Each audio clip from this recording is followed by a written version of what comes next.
Pope Francis has always been a leader who values humility, service, and compassion. His vision for the Catholic Church has been one of inclusivity and reaching out to the marginalized. But recently, Pope Francis made a surprising revelation about Cardinal Luis Tagle that has left many people shocked. Few people know that Cardinal Luis Tagle was once a choir boy who struggled with stage fright. His calm and charismatic presence today makes it hard to believe that he once hesitated to speak before a crowd. But what personal experiences transformed him into the confident and empathetic leader he is today? And how did his upbringing shape his connection with the people, making him one of Pope Francis's most trusted figures?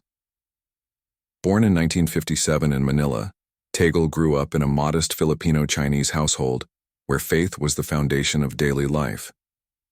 Unlike many who entered priesthood through family legacy, his calling was deeply personal. From a young age, he was drawn to the lives of saints, spending hours reflecting on their sacrifices. His introspective nature and strong sense of empathy set him apart, shaping his approach to spirituality. Despite his natural shyness, he excelled academically, particularly in theology and philosophy at Ateneo de Manila University. His professors noted his ability to merge important Catholic teachings with contemporary issues. His brilliance earned him a place at the Catholic University of America, where he expanded his theological knowledge and embraced a vision of an inclusive and compassionate church. When Tagle was ordained in 1982, his highly personal lectures made him stand out right away. Rather than focusing solely on doctrine, he told stories of ordinary people, making faith relatable. This unique ability to connect with others turned him into a beloved figure in Filipino Catholicism. His leadership style, rooted in humility, was evident as he traveled to impoverished areas, listening to people's struggles rather than preaching from a distance. In 2001, he was appointed bishop, and by 2011, he became the Archbishop of Manila. His rise reflected his growing influence, but his humility never wavered. He refused luxury, often taking public transport and living simply. His emphasis on social justice and service aligned with Pope Francis's vision of a church that prioritizes the marginalized. Tagle's journey from a quiet boy in Manila to a global Catholic leader is a testament to his unwavering faith. His early life shaped not just his leadership, but also the Church's evolving mission, one that focuses on compassion, humility, and real engagement with the people it serves. Luis Tagle's pastoral work in Manila quickly distinguished him from other church leaders. Instead of maintaining the traditional distance of clergy from the people, he immersed himself in their daily struggles. He could be seen walking through impoverished neighborhoods, sitting with families in small, crowded homes, and listening intently to their concerns. His approach was simple but radical. Rather than dictating doctrine, he asked questions, encouraged dialogue, and made people feel truly seen. During his tenure as Archbishop of Manila, his commitment to the marginalized became the defining trait of his leadership. He actively championed the rights of the poor, advocating for housing initiatives, labor rights, and social reforms that would directly impact those living on the fringes of society. His work wasn't just spiritual, it was also very practical. He understood that faith alone could not solve systemic poverty, but the Church could be a voice for those without one. His emotional intelligence set him apart. Tagle's talks were very personal. Unlike many high-level church officials who gave polished lectures from a platform, his voice would tremble when speaking about injustice. His eyes welled with tears when recounting the struggles of those he met. This vulnerability made him relatable. People saw in him not just a leader, but someone who carried their burdens as his own.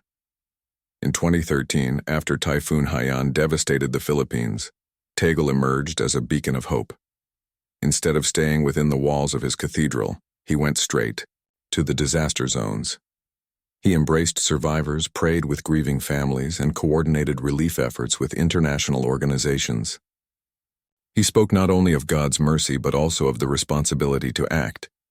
His presence in the affected communities was not symbolic, it was active and urgent. Beyond crisis response, he extended his advocacy to migrant workers, many of whom were Filipino Catholics scattered across the world.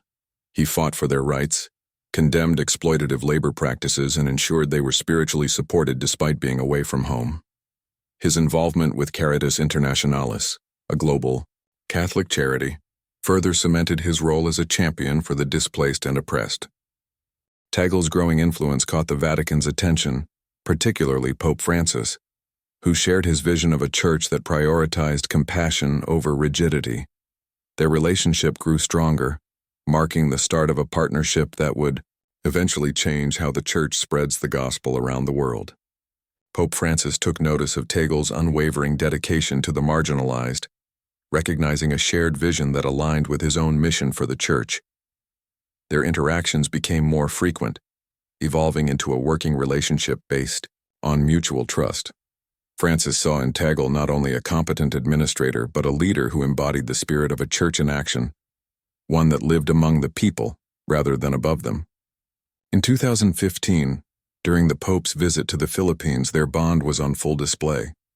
Tagle accompanied him throughout the journey, ensuring that the pontiff was not just a guest of honor, but an active participant in the lives of the Filipino people. When Francis addressed millions in Manila, it was Tagle who stood beside him, translating his message into words that resonated deeply with the crowd. The moment solidified what many had already speculated. Tagle was more than just a respected bishop. He was an emerging figure within the Vatican's inner circle. Their synergy became undeniable when Pope Francis appointed him to key positions within the Church's global structure. In 2019, Tagle was named Prefect of the Congregation for the Evangelization of Peoples, a role historically associated with power and influence over missionary activities worldwide, often referred to as the Red Pope, due to its far-reaching authority.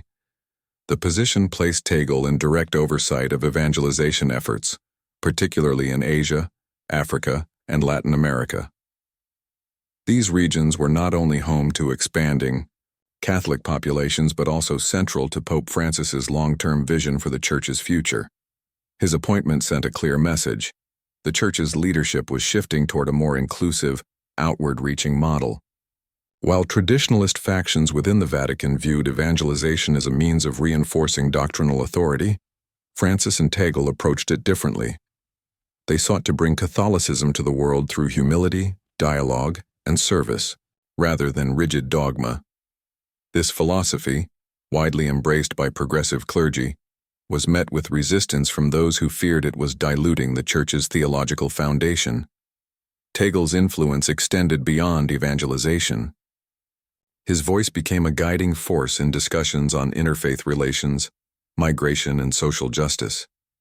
His ability to navigate complex geopolitical and cultural landscapes made him indispensable in Vatican diplomacy.